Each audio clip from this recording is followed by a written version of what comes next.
Tanto que o colega da Delegacia de Investigações Gerais, que estava com os casos de 96 e 97, o doutor Alexandre, ele chegou a procurar este condenado, que era o Francisco Demarco, estava na casa da detenção, ainda existia a detenção em São Paulo, e ele veio na certeza que ele não iria encontrar o Demarco, na certeza que ele teria fugido, que ele era um foragido. E não, ele encontrou. E ele chegou a dizer, olha, eu tinha certeza que alguém viria me procurar, porque eu sabia que outras crianças iriam desaparecer, porque eu não sou autor. Eu não matei aquelas crianças, eu sou inocente. Enfim, o que aconteceu na nossa investigação?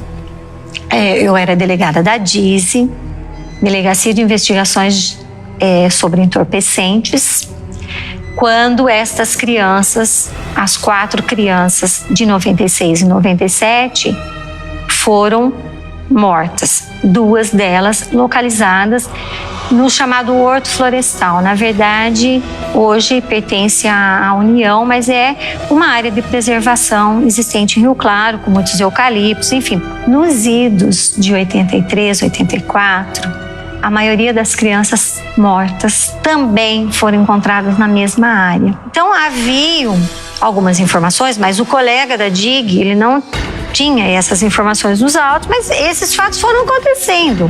Então, tinha um alarde geral na cidade. Evidentemente que a população ia para o rádio, e naquela época não tinha muito ainda a questão de televisão local, mas a imprensa escrita e falada, né, publicava, divulgava e pedia cuidado, atenção. As mães pediam se alguém soubesse do paradeiro, haviam fotos divulgadas, enfim. Tinha todo um trabalho nesse sentido. Mas os casos eram de autoria desconhecida. Eu era delegada da DISE. Uma manhã, 2 dos meus investigadores da minha equipe, da DISE, chegou e disse, doutora, ontem aconteceu um fato estranho. Mas o que aconteceu? Nós estávamos num bairro, que é o bairro chamado São Miguel, à noite. Inclusive, ele estava num bar que era do irmão desse investigador. E chegou um senhor gritando que uma pessoa tinha atacado a filha dele, que estava acompanhada de uma amiga. E que tentou agarrar a criança, inclusive tinha dado uma mordida no pescoço dela. Eles disseram, olha, nós fomos atrás, localizamos o homem, achamos estranho porque ele levava um ramo, uns galhos de plantas, arruda, umas plantas que tinham um cheiro diferente na mão.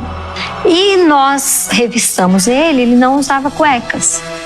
E amarrava a calça com não era um cinto, era um cordão desses de rodar peão. Ele foi levado para o plantão policial. Eu falei, e aí, ele está preso? Não, o delegado soltou. O delegado do plantão chamou o pai, entendeu que não tinha acontecido, né? Nada mais grave, e liberou. Falei, levanta essa ocorrência. Aí levantamos a ocorrência, eu falei, vamos atrás desse homem. Porque, do jeito que está, criança desaparecida, matador de criança, e não podemos dispensar essa informação, vamos checar.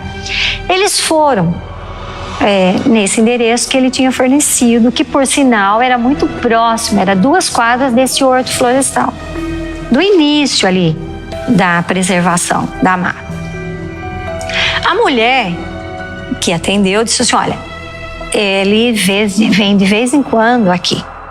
Eu o conheço desde 1983, quando eu trabalhava na Rádio Clube de Rio Claro. Ele veio para Rio Claro e ele arrumou um emprego ali, eu o conheci, tive até um envolvimento com ele, amoroso, mas eu não tenho mais. Mas de vez em quando ele vem e fica na minha casa.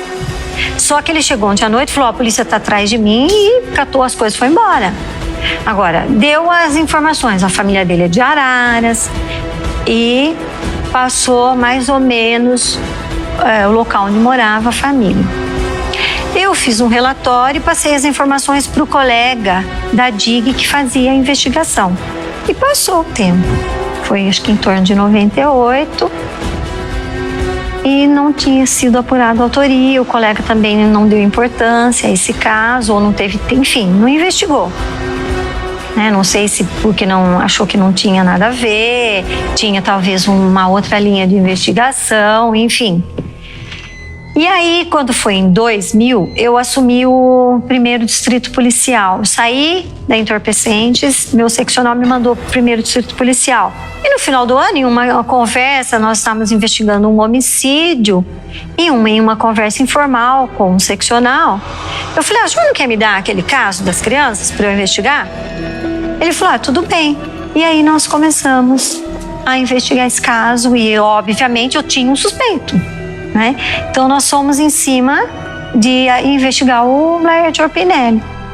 Aí fomos até a família dele, em Araras. A irmã informou que ele era uma pessoa problemática desde pequeno, tinha ficado no Sion, no hospital lá que é de tratamento psiquiátrico, porque tinha tido um problema familiar na infância, de uma morte de um irmão. E ele acabou ficando no Sion desde os 13 aos 18 anos, que ele tinha o vício da bebida alcoólica, que ele era andarilho, enfim. Aí nós passamos essas informações, os nossos investigadores começaram a procurá-lo na cidade, mas como ele não parava, foi muito difícil localizá-lo. E aí nós fomos ver os pontos em que ele possivelmente passaria, as cidades e tal, né? E aí conseguimos, depois de uns 20 dias de investigação mais ou menos, ele foi preso na cidade de Leme, que é próxima a Rio Claro.